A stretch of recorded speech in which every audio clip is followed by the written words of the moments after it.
Compelling stories are not hard to find. You just need to know where to look.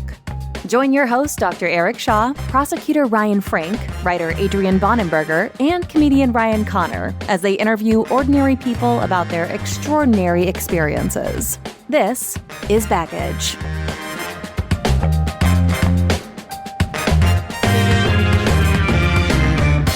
Welcome to the podcast. We got a pretty good episode today. Joining us today is Beth, who is a 911 dispatcher in Colorado. Her area covers multiple law enforcement agencies, as well as volunteer fire departments, local state park rangers, kind of a jack of all trade as far as what a 911 dispatcher runs into. And Beth, thank you so much for joining us because really the aim of this show is kind of the unsung heroes, people that never really get a voice and never really get a platform. You hear celebrities on podcasts all the time, but what we find compelling is the people on the front lines and dealing with things that the common person would find unusual or difficult. So this is right in our wheelhouse. So thank you so much for taking the time for joining us. Oh, thank you for having me. And you'll notice there's not too many voices today for good reason. Unfortunately, Ryan Connor, who is on the West Coast, is finding himself in the midst of the wildfire crisis right now. Latest update, his home is fine, but him and his girlfriend had to evacuate the area, and they are traveling right now, so they are not available. In addition, the hits keep on coming. Adrian, unfortunately, also had a death in the family, so he's dealing with that, and our thoughts are with him. But you are left with the leftovers, so to speak, me and Eric. But we'll make the most of it, and I think between our backgrounds, we're going to have plenty of questions. So let's dive right in. So how long have you been a dispatcher? Well, in June, it'll be my 20-year mark. Oh, wow. So about 19 and a half years. Is that above average for dispatchers? I would say it's above average. Most people tend to leave, probably closer 8 to 10 years. Burnout's a big thing. Even sooner than that, they leave because sometimes it's used as a stepping stone. Dispatches, like someone wants to become a police officer or do something like that. They just start in dispatch to get their foot in the door. And then, so they're there even shorter amount of time. So, Oh, that's interesting. That's interesting. I wouldn't think of that as a stepping stone, but I guess I have run into a couple deputies in our sheriff's office that had worked in the emergency call center, even if they weren't a dispatcher, kind of worked in that area and then worked their way up. Do you see that? Do you see a lot of people that if they didn't start or end as a dispatcher, they're still in kind of law enforcement emergency response? Is that pretty typical to kind of move from one? Yeah. I mean, it really kind of depends. I would say it's about 50-50, whether they're doing something within that umbrella, and that includes any sort of emergency services like fire, EMS, that sort of a thing. And others just leave it and find a less stressful career, I should say. Something along those lines. Is this what you've always done, or did you start in EMS and kind of move into this? I mean, in my world, usually that was most of the people that I knew that worked in dispatch. They started as EMTs or medics or things like that, and then moved into the call center and kind of settled in there. How did you get your start? I started from scratch. I grew up in a small town, and there weren't a lot of opportunities in a small town for someone that doesn't necessarily have a higher education, which I don't. And I was in my early 20s looking around for a job that would give me some benefits. And I had a couple of police officer friends that said, "Hey, we have an opening here. We think you'd be good at it." And so I applied, and the rest is history. Is that kind of on the job training type of thing, or is there any formal schooling for it? Depends on the state. There are some states out there that you have to get a certificate from the state level to be able to do it and keep up with continuing education. In my area, it's just all on the job training, and that can last anywhere from 5 to 6 months long. So I've been in prosecution for about 13 years, and I run into cops every day. I deal with law enforcement every single day, quite a bit. Dispatchers, man, I can't think of a case where I've ever called a dispatcher, because we'll play the 911 calls, but you just play the recording. There's like foundational stuff. You don't need the actual dispatcher there. Do you have a lot of interactions face to face with different parts of the criminal justice system, like the cops? Do you talk to them personally? The cops and deputies, absolutely. They come up and just to visit. We all know their faces. They know us. Grab paperwork, that sort of a thing. As far as anything further, no.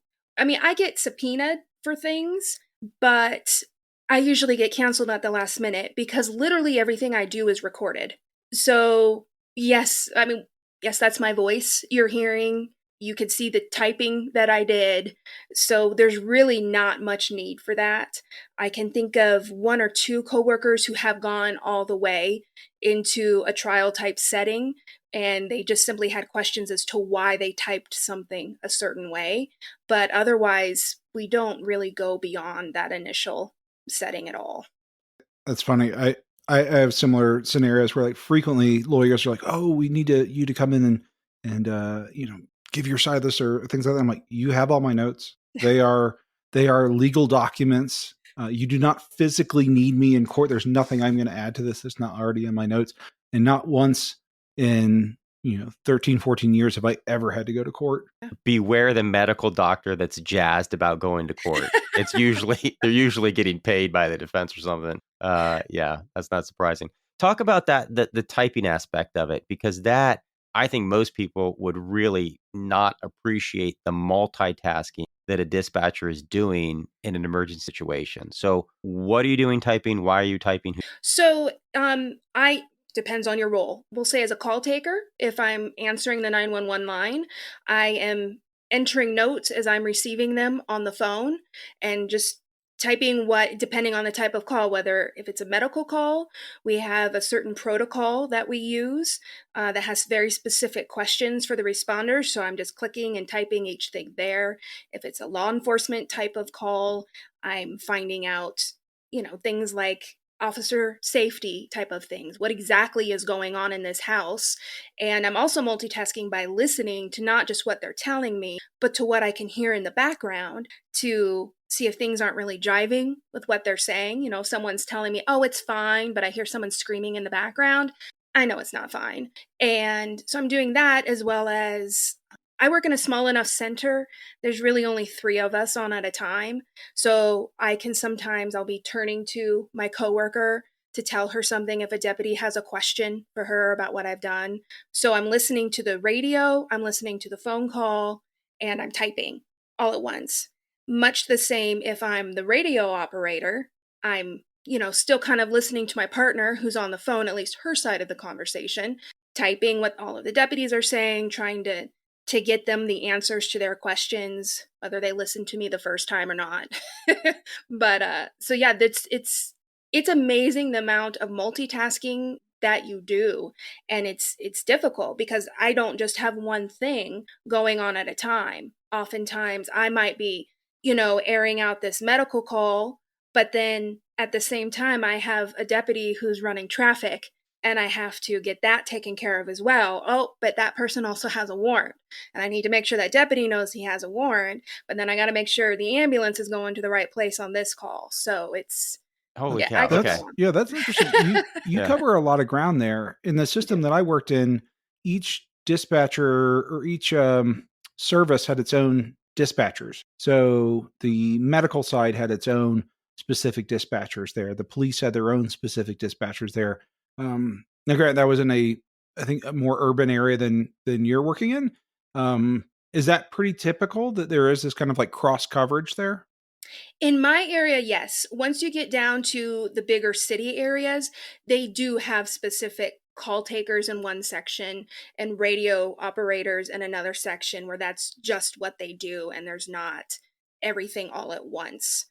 But because I work at a smaller agency, that's just what we're trained to do. We have to do it all It's at kind of once. even harder in a smaller area because you're doing more, yeah, sometimes. Somewhat, yeah. And when I first started my career, I worked alone. So for 10 hours at a time. So That's then I really crazy. had to do Okay. it. Let me unpack this for a second. So a call comes in, domestic violence, Mhm. screaming in the background, not I don't know what's going on. Hypothetically, you could be the call taker. You're talking to the person, trying to get information. You're typing what's going on, and those are we call them CAD notes. I don't know what Yeah, the that's correct. CAD. Mhm. Okay, I don't even know what CAD stands for. But Computer aided dispatch. how about that? So the CAD notes are, I presume, you know what? Shame on me. Maybe I should ask my officers this now. That I assume they're just reading what's being typed, and that's where they're getting their information. You said sometimes you'll have somebody on the radio, a separate dispatcher on the radio, so that. But if it's just you, you could be taking the call, writing the notes, and trying to communicate with law enforcement. Talking to them, not just the notes, but talking to them about what's going on. That's all one person. Am I missing Correct. any other job during that? Well, and I might have more than one of those going at a time. Okay. I Yeah. mean, No. it's a little rare at sometimes if you're by yourself to have two separate things, but yeah, that's basically you would do it all by yourself. Or if Oof. we're down to two people, which we often are during times of the day, my partner might be on 911 and I'm the main radio operator, but another one rings in, so I've got to take it. There's no one else. Makes me think of an air traffic controller. Yes, though their Yeah. job scares me. Well, true. There's the plane aspect Yeah. of it, but If you mess usually if you mess up, usually like one person might have a problem. Whereas if the flight operator messes up, like a whole bunch of people are going to have a bad day. I had considered that once when I was younger, and I thought that's too stressful. that's interesting. See, I would think the opposite. Man, so okay, so 20 years, where do we start? When you, like us, you probably find yourself at social events talking to people that you don't know, and you start telling a story and their eyes get wide and you're like, "Oh, they don't think that's funny." Right? So but absent the the party starting conversations, what are some of the calls you've had over the years that kind of stick out as notable, stressful, eventful? Can you share some of those with us? Yeah, I don't talk about these at parties because usually when someone asks me, "Tell me about a crazy call," they don't want to hear my Right. crazy call. Do you know what I Well, I mean? tell them Right. anyways. That's what makes it interesting. I find some random funny animal call to give them, that sort of a thing. But I have a few that stick out, and one of them was a few years ago. I answered a 911 in the middle of the night, and it was this man who wanted to kill himself. And I take a lot of suicidal callers. It's not very often that they want to follow through with it. Usually it's just, looking for someone. It might just be attention, or they just need someone to talk to, or they're ready to get some help. But I could tell something was different with this guy. And I was shocked to begin with that I got the call because where he was is a very remote, I wouldn't say remote, but there's no cell phone service. I deal a lot in mountain areas and there's just not cell phone service. But he somehow made it through. And had told me he was on top of this tower, for lack of better words. It's about 2 stories high and on top of it's connected to like a touristy type of store. And he was up there and he had a couple of loaded guns and he wanted to kill himself. So I throw in my call and, have my partner get people headed that way. And while I was on the phone with him, because we try to keep him talking, it was so back and forth with him. And at one point, he was very muffled to me, and I asked him what was going on, and he had put the gun in his mouth while he was talking to me. And I can't say the same for all dispatchers, but for me, the hardest call to take is someone who kills themselves while you're on the phone with. That's really hard to deal with. But so it's like this fear that goes inside of you, like, oh, please don't kill yourself. Anyway, I ended up being on the phone with him for 3.5 hours. And that's not normal. When he was up on this tower, there were deputies, in the background waiting because EMS won't go to him because it's not safe. He's got some guns. But where he was at is not exactly there's no way to like sneak up on him. It's, and it's in the mountains, so there's no lights. So my deputies are hanging back, developing a plan for their own safety to get to him, which is common. But while he was there doing that, he fired off a shot. Well, at that point, it becomes a different type of call because he's fired off the gun and it becomes a SWAT call. And the SWAT team has negotiators and everything else to help get those people out, but he only wanted to talk to me. He refused to talk to any of them. And, I've taken a lot of trainings on how to deal with suicidal callers, but I don't feel like I was quite trained. And it's not the fault of any trainer or anything else. This was, I feel like, more than I had been trained to do. I was not trained to stay on the phone for Nobody's three trained and to a do half that. You hours. can't. And uh, it ended. I don't know why I'm not recalling how it ended, but at some point, the SWAT team did finally come in and get him down, and I hung up. And it was, I work graveyard shifts, and I was already 2 hours over on my graveyard shift at this point, trying to go home. And, I set down the phone, and, my partners gave me, cheered me on, but I just cleaned up my console, and I got in my car, and I stared for a minute, and then I turned on my car and I left. And there's typically no follow-up. There's no what happened to this guy. And I think about him, like I was able to figure out what happened to him. We have a peer support team, and they reached out to me to see if I was doing okay, and then let me know what happened. It might have been better for me not to know, because they had arrested him, and I felt terrible because I told him he wouldn't be arrested, because I didn't, it's not a crime to want to kill yourself. And, I typically tell people we only arrest people who have committed crimes. Well, I didn't know he had committed a crime and he got arrested, but I felt terrible because I felt like I had failed him because he got arrested. And that was really hard for me to deal with. Even though I wasn't wrong in anything I said, just mentally, I developed this connection with this person who turned out to be lying to me a lot of the time.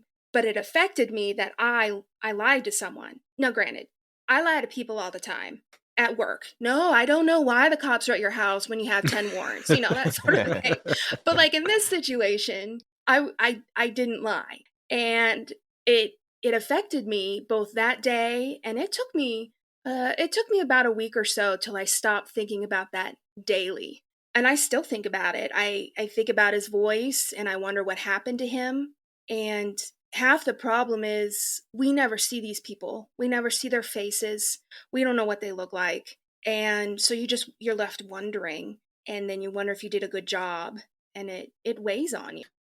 That's so interesting. That kind of like, I don't want to call it a disconnect, but as a paramedic on the street, like you're forced to see all of it, people's emotions in bad situations and dealing with people that are out of control or problematic there. Whereas like yours is kind of one step removed, but you're still in that scenario. And that's such a, I don't want to call it quirky or weird, but just a very unique dynamic. We are, and a lot of times right there in the call with them, but then it just ends.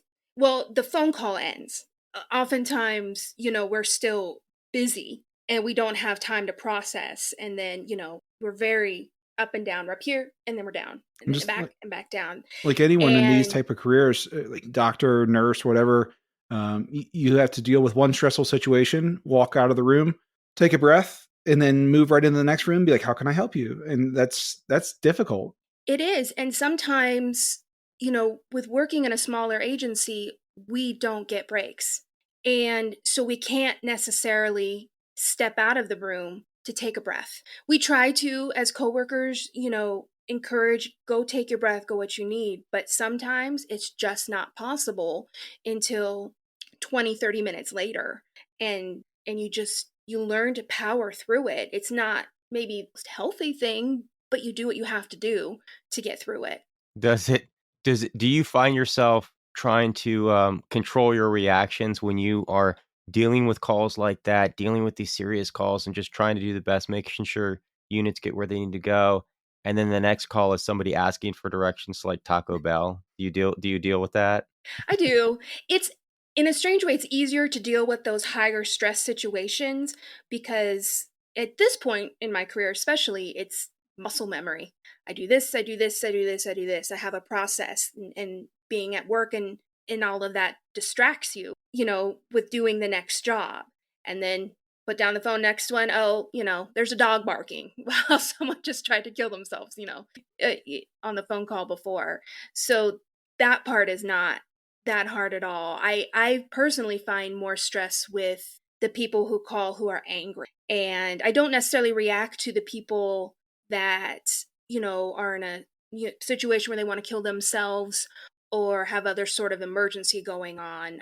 I have to personally practice not giving in to the people who insult me. And sometimes, some days, that's a whole lot easier than others, but At that's where least I struggle. at least you're not doing like FaceTime or Skype or something. Like they Oh don't God, see your no. face. You can be like, oh my God. But I did just not you can sign up keep for it straight, that. Yeah, that has definitely got to take a toll. We've talked about it on the podcast before, is that where, myself and I think Eric, where we have had a little bit, I don't know about easier to deal with, but there's something with the satisfaction of knowing the result of something had a benefit. Oh, I'm making a difference. Great. And I'm sure you do, because you talk to officers, you stopped a domestic violence situation, you caught the guy fleeing from a scene of something violent that happened. Whatever the situation, you definitely have an impact. But there's got to be, like you were saying, a fair number of those of like, what happened to that guy, and just one cog in the wheel too. So I'm sure you can have calls where it's a lot of units involved with a pretty complex situation. Everybody does the right thing, and then who knows what happens in the court system? Maybe it all goes south, right? Because it's something completely unrelated to any of your input in your role in it. Does that kind of stuff? Do you think about it? Does it stress you out? Does it bother you? Um, I don't know that I think about it that often. There are times where I take calls and I know when I'm in the call that like you just feel connected with the person, especially when it comes to children callers.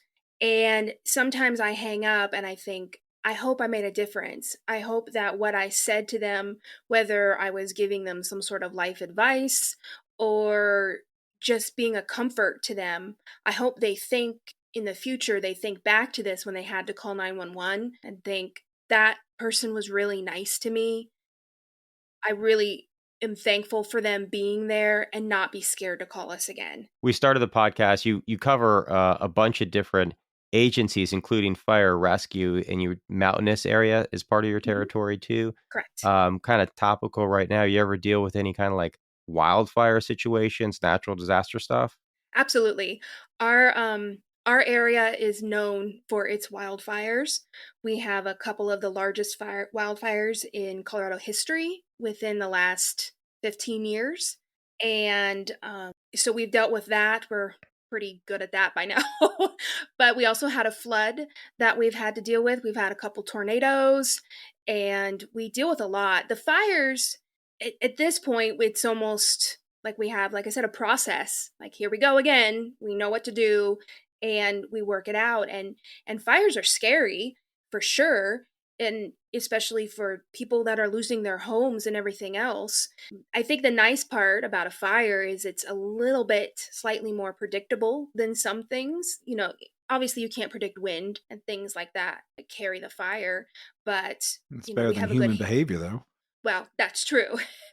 And, but we could say, oh, it looks like the fire is going to move this way. Or at night, the fire beds down a little. With like a flood, we don't know what it's going to do or when it's going to happen. And you don't know what roads are going to hold. And, I've taken some calls like during one of the fires. A lady had called 911 in the middle of the night because the fire had jumped on the other side of the canyon, which was completely unexpected. And she was screaming at me, and I was like, you got to get out of there. We're doing the best we can. Load up and go.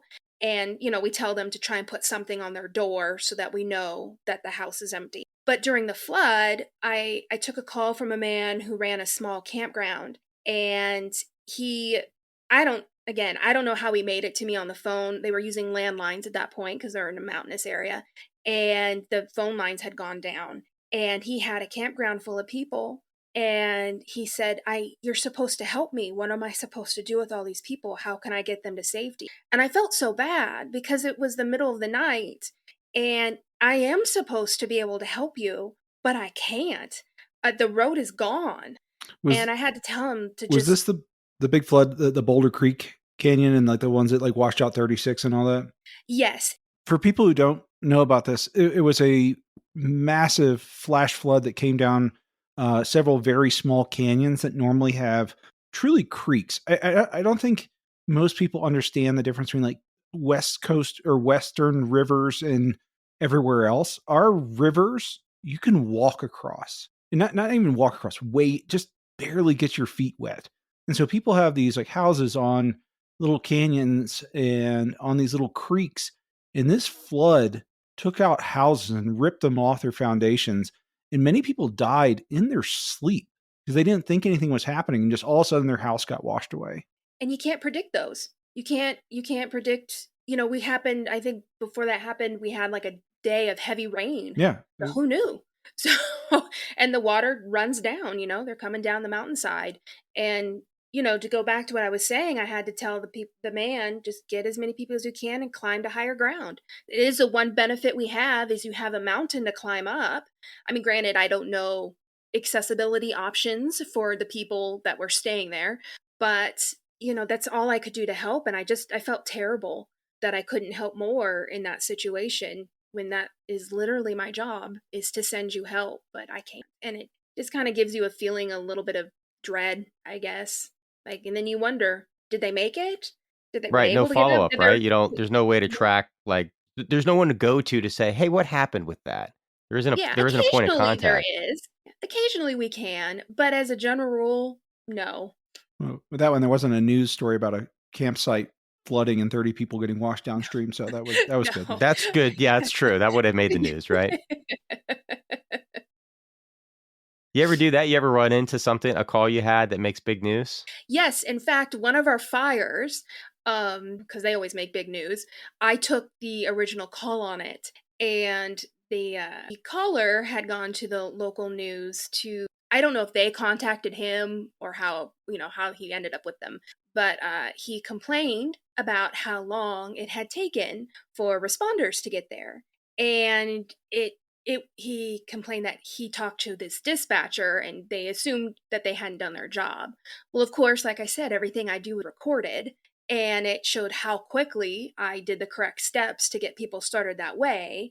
And where he was at is easily an hour away from the nearest town. So it takes, well, a lot of these people are volunteers, and they're getting out of their beds to go find this stuff, so they did the best that they could.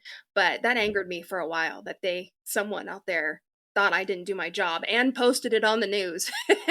Right. And I've kind of run into that a little bit myself, where like they just do the initial story and there's not really follow up, that's not really accurate. You Yeah, don't do the follow up story. That's not no. newsworthy. No. Yeah. I mean, fortunately, my name was not out there, but it personally irritated me and my coworkers for me. Speaking of the type of callers that call, all kinds, men, women, children. You get children calling sometimes. Do get children callers. Sometimes they're just, they're calling from the park and they're mad because another kid called them a name, that sort of a thing, and we go help them out a little bit. But sometimes Send the it's cops. harder. You got to rough this kid up a little bit. He needs a lesson. Exactly. Some teenagers like to call on their parents, for thinking they're going to get their parents in trouble for verbally abusing them, along those lines. But some of them are harder. I took a medical call a couple years ago from a boy who I think at the time was 10 years old, and he lived in one of those, more mountain type areas. And he was at home with his dad because he was homeschooled, and his mom was at work. And he told me that his dad looked at him and said, I think I'm going to die, because he'd been sick. And then he did. And then he just fell over and was purple. And he had been laying in bed, so he fell back on the bed. And I can't, if it were an adult, I would immediately jump into giving that guy CPR over the phone. But you can't do that with a kid, especially, a young kid. If teenager, sure, we can try. But a 10-year-old, no. So at that, I'm worried about the patient who, at that point, I don't know how dead he is. So he could still be savable. But I feel like in a lot of ways, I have a second patient now with a 10-year-old who needs help. And my nearest help is probably 45 minutes away. And so I got him out of the house because I thought he didn't need to be around that. And I got him out on the porch. I gave him some busy jobs to do, like look for his dog and put his dog away. And then we just talk. We talk about school, and we talk about things that he likes to do or read. And, I get his mom's phone number from him. And then finally, law enforcement arrived before the volunteers. And I heard them, and they just rushed right past him, which was fine. And so I made sure I still stayed on the phone with him until until someone else got there. And at the time, I had a boy who was not that far off in age. And you sit there and you think, what would my child do? And you start feeling for them, because what if that's my child in that situation? And you don't know what they look like, but I know what my 10-year-old boy looks like. So it's very easy to, at least for me, to put the face of my child on the face of the kid I'm talking to. Or if you take a call where, say, there's someone driving drunk and they have an unsecured 4-year-old who's flying around in the back seat, and your heart goes out. And I don't know what that 4-year-old looks like, but I know what mine looked like when he was 4. So again, you put your child's face on there. And I was a dispatcher for about 10 years before I had a child. And I was not prepared for that aspect of it. I had heard that things would change, but I was not prepared with putting my child's face on another child's face. So that's something I've had to rethink, of different ways to get myself through that and not do that. But sometimes it's hard. You feel bad for these children if they're in a situation with a medical call, or if their parents are fighting really bad and they're scared, and you just want to be that warm voice for them on the other side, while still trying to figure out how to get information for your responders from a child. When I was probably 10 or 11, my next door neighbor had a massive heart attack on his front porch. He was actually going to the doctors to get evaluated when he went down.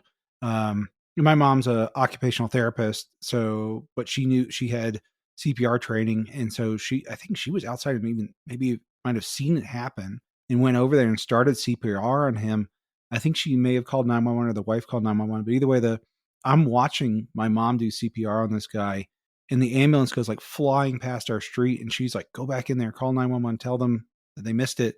This is back in the 90s, even 80s. And so like, this is before GPS and everything. So I'm like walking the dispatcher who's walking the crew back to the house. And again, watching my mom do CPR this whole time. And that's something that really, I can picture that so vividly now, even 30 something years later. I know those things are traumatic for children. And that's, it's traumatic for me having to help a child through that. It hurts your heart a lot. But I want to make sure, I'm an adult. I can figure out how to deal with it. There are processes out there and everything else. But I want to make sure, like I said, personally, that child remembers there was someone there for him. Rather than going back to the like hard suicide stuff, are there any kind of notable funny ones that kind of stick out to you as like, it's stranger than fiction? I'll tell you this. I know of a couple, and I'll probably never share them on the podcast too, because I really like the officers involved, and it's out there now where I work, and it would just kind of put a light on them. But there are some funny things that happen that are just really good cops do some embarrassing things sometimes and just have some funny stories. So I can't tell any of this. Do you have anything like that? Not to put you on the spot. No, I mean, most of our stuff is just like radio bloopers, Right. That's what I'm where saying. people Like I've say had funny some, things, yeah. inappropriate things maybe accidentally come out. Most of my funny stories usually involve animals. There's a lot of wildlife around here, and a lot of people don't realize that when they move here. And it's insane to them that we just let the elk wander wherever they want. And I had some folks one time who called, and they had recently moved here and were really upset that the elk were eating their plants. And I said, well, what they do, I'm sorry. And I can't remember exactly what they said, but I had to tell them that elk have more rights than you. And it just baffled them that, elk were allowed to do this. And then they called back later and they wanted us to pay to have a fence built. And I want to tell them, look, I have seen an elk scale a 6-foot fence, so good luck with that. But, that's not going to help. I'm sorry. I got to pause. What's the rationale? I want you guys. Who's you guys in that scenario? Like, who's the government is building a fence? Yeah, they want the county to build them a fence. Oh, wow. There are like You elk got some fences real- along 70 and 25 and 36 to like keep them off the big roads, and they build these like Right. There's even a couple like bridges, land bridges over some of these, so like the elk can continue to migrate through. So they actually do quite a bit of mitigation, but to keep them out of someone's yard, That's what I mean. I get that. Like you have like noise reduction or wildlife management through state maintained roads and highways. Cool. I think we all can agree with that. But you got some real cojones if you want them to do it around your house in Yes, because you built because a of your house in the plants. wilderness. in like evergreen and Wow. conifer, they're frequently just like walking down the road. Like you can be just in downtown and there's just elk chilling. They're always in people's front yards. They don't really care, and those are places they know that they're not going to get shot at, so they Exactly. In really fact, don't I care. hate elk, so They are really they're a big and nuisance really to me. smelly. I remember, God, I'm remembering now. There's not too many. See, you deal with 911 calls all the time, but in individuals' lives, there's only a finite number of times I've had any kind of interaction on a personal level with 911. So those kind of stick out in your mind. I remember one time I was driving back from, I think it was from boot camp. I was riding with my sister back from boot camp for the Marine Corps. I was coming back from Paris Island. So we're driving through North Carolina, and a portion of it was like wildlife area, and there's a bear on the side of the road. I think some bear cubs maybe. And my sister pulls over. I said, "There's a bear there." I was like, "Yeah." It's like, "We gotta tell somebody." So she calls 911 and she says, "There's a Did she bear." And really? I swear. Happens all the time. And she calls, and the dispatcher's like, "Ma'am, this is a wildlife sanctuary. Yeah, we're not gonna send anybody. Like, don't get out. Don't get out of the car. Just drive. There's bears in the wild." So I mean, that's got to be for transplants, because Colorado has a lot of transplant people. So you got people that are not used to the level of wilderness that they probably are exposed to. I think most people that come here have at least some semblance of an idea of what they're getting into. Most of them, not all of them, but most of them. Well, we're not going to talk Um, about the reasonable people. No one wants to listen to that. I want to hear about the morons. Yeah, that's true.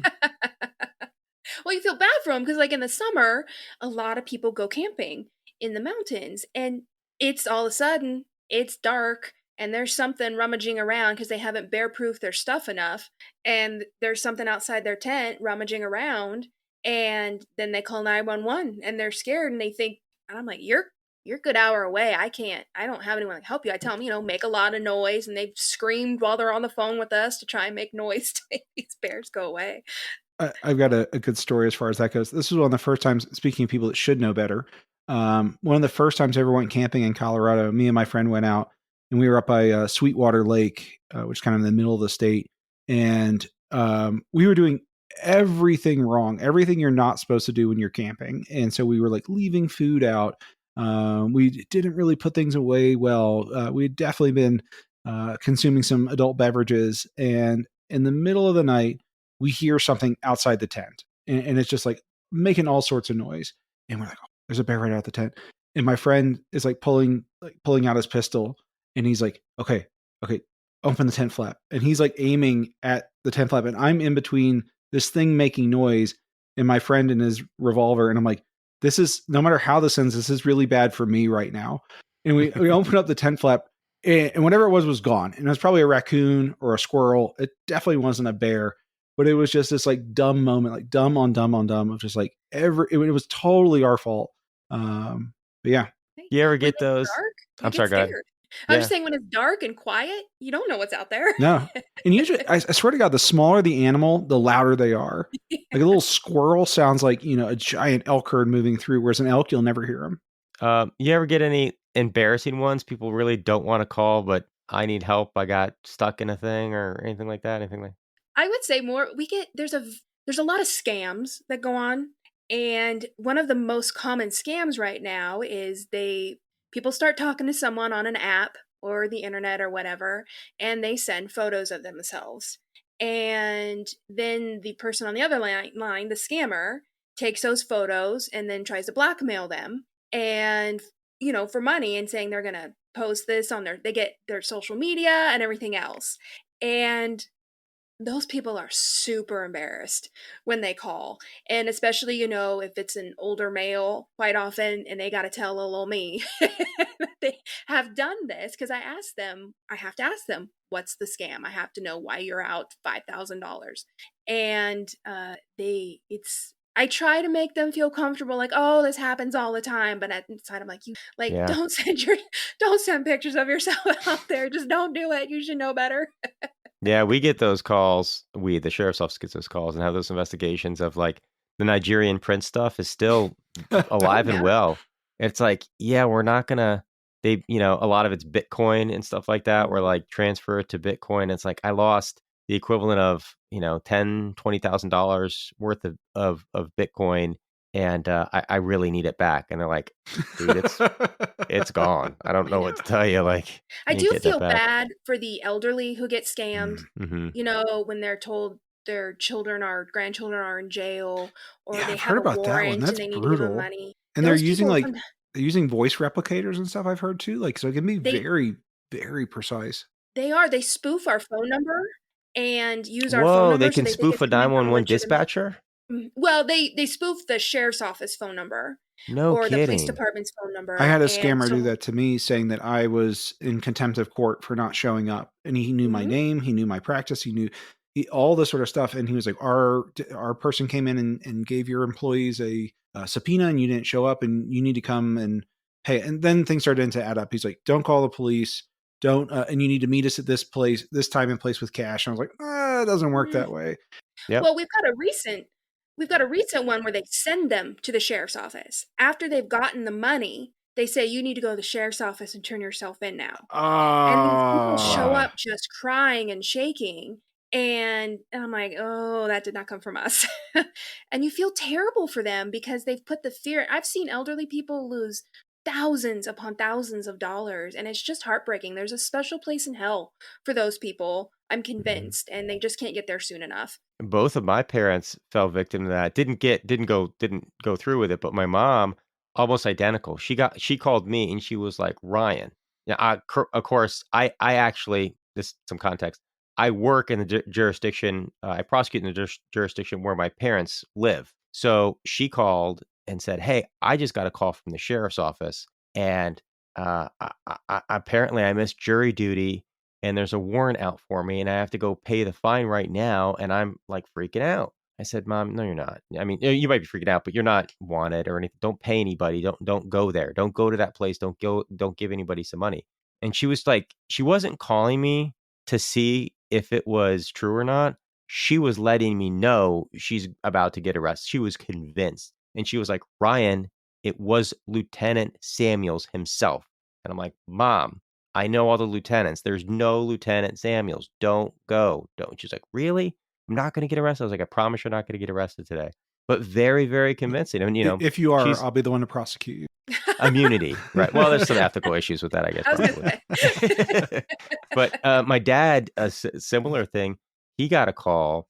God, love my dad. He's been on the podcast, but he doesn't tell me about this. He has two lawyers in the family. One of them a prosecutor. Doesn't tell me this except as a side story months later. He's like, "Yeah, I got a call a few months ago. Guy saying that, yeah, your cousin had been arrested in New York. Had all the identifiers. Had where he lived, home, had so much information about him. Knew the relationship with my dad, and I mean, it's his uncle, but like there's no there's no obvious place where there'd be a connection between those two. But they knew all the details, and said, yeah, he's just been arrested, and he gave us your information to send bail money, and because my dad couldn't figure out one of the steps, like he just couldn't figure out like how to do it. He eventually got frustrated and called another family member to help out, and they're like, "What are you talking about? Like, no, Jeff's fine. I'm looking at Jeff. Like, don't give him any money."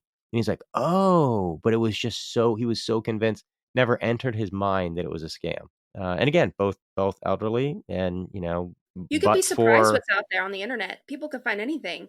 yeah, I use internet tools to look for people. So me free too. ones It's that's a little available to scary. everybody. It's helpful. It's helpful from the criminal prosecution point of view. Sometimes Exactly. Big Brother's out there, but man, when you're on the receiving end, it can be a little eye opening. Well, it's Yeah, scary. and We I just don't know. voluntarily put it out there now. It's not like you have to go that far to find it. I've scrubbed my stuff, but I have had a defendant put up my home address before Mm. in retaliation, and the judges. That didn't go well. So now with 20 years of doing this under your belt, and I guess you said halfway through you had kids, it kind of changed things.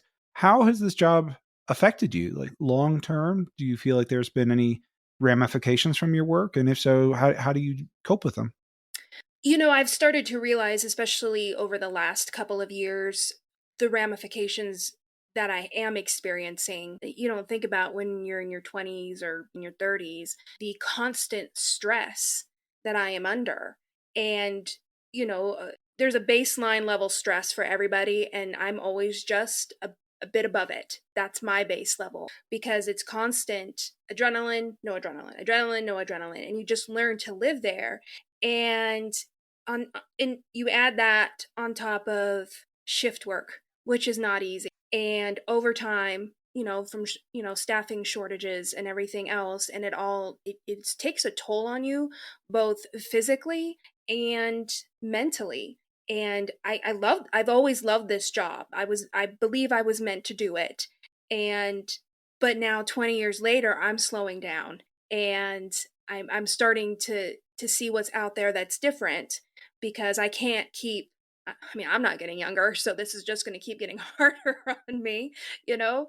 And I have learned over the years how to manage the emotional side of it. Sometimes it's healthy, maybe sometimes it's not. You don't know when your brain's going to remember something that was maybe traumatic. You might think about a call in a day or two, and then you might think about it a month or so later, or, you'll be taking a shower and all of a sudden you remember a call you took 10 years ago where I coached a woman to run out of her house while her ex was breaking in with a gun. I hadn't thought about her in a couple of years, but then all of a sudden, out of the blue, something triggered that memory in me, and I go through those emotions again. And I work at an agency that has a great support system for like peer support, or part of our health insurance, you can reach out to a therapist. But it's a little hard because people don't understand exactly what we're doing. You can understand from law enforcement or from firefighters, that angle. And I'm not trying to, make anything they do smaller. They're literally putting their lives on the line out there.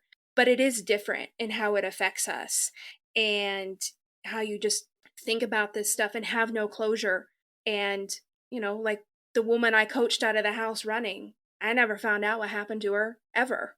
And I know her name. I can remember her name. I can remember her voice. But it's hard, you think about those people, and I wonder, you hope they made it on. And then you never quite think about yourself in those situations, like, oh God, that was hard for me to do.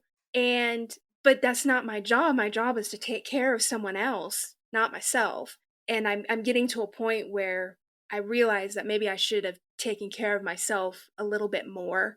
And I mean, I have hobbies, I have things I like to do, but when you work a job like that and then you have young children at home, you never really have time to maybe go get the help that you think, or you probably should, if that makes sense. Yeah, absolutely.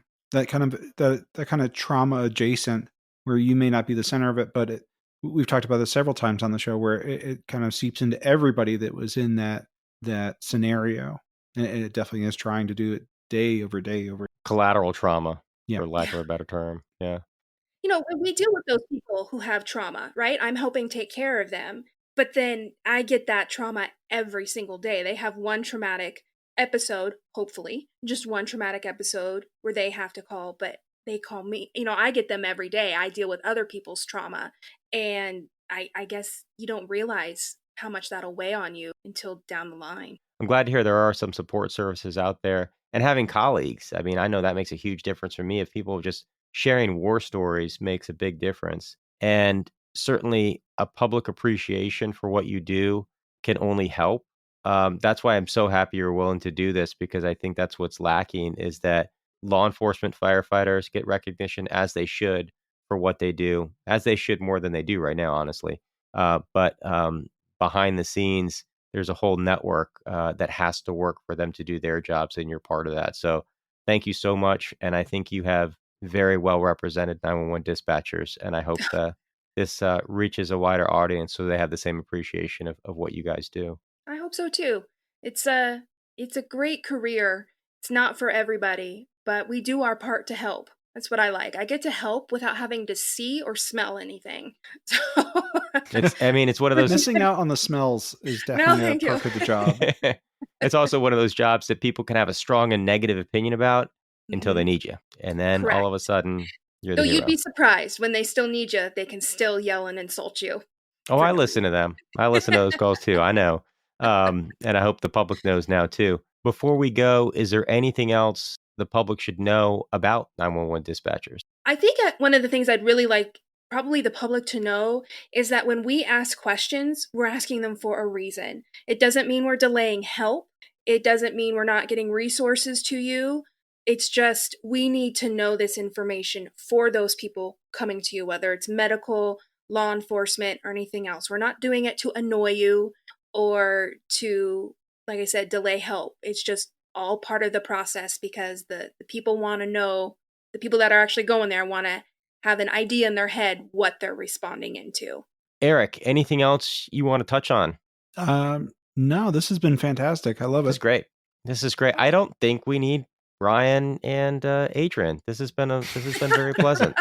I'm starting to realize I think we can live. No, we miss them, and we hope they can join us for the next go around. I miss Ryan. I miss Ryan's little quips, and then Adrian's like deep dive into philosophy about what we're talking about. They always come with a very unique perspectives that neither of us, Eric and I are, I think, similar. So they come with very unique perspectives and questions that we don't think of. But they are missed, and I don't know why we're apologizing. They don't listen to the podcast. They're not going to hear this. But anyway, I hope they come back for the next go around. Anyway, Beth, thank you so much for joining us. Eric and I have nothing to plug. Get your flu shot. All right. I guess he's going to plug the flu shots. And is there a time where it's like, don't even bother with the flu shot anymore? What time of year is that? I mean, it's never too late, but like we are seeing a massive spike in it right now. And this is the kind of stereotypical time, like right after New Year's. So like it's better late than never. Yeah. Okay.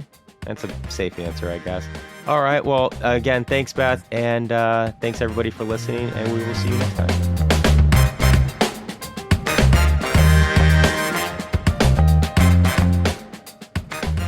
Music for Baggage provided by Quincy Ledbetter. You can find his stuff at qledbetter.com. Graphics provided by Megan Weaver. You can find her at meganweaverart.com. Special thanks to our premium members for their support. You can become a premium member by clicking subscribe in your Apple Podcast app or by visiting thebaggagepodcast.com/support to sign up or to gift a membership to someone. A percentage of all proceeds go to charity. If you have any questions, comments, or a good story to share, please email us at thebaggagepodcast@gmail.com.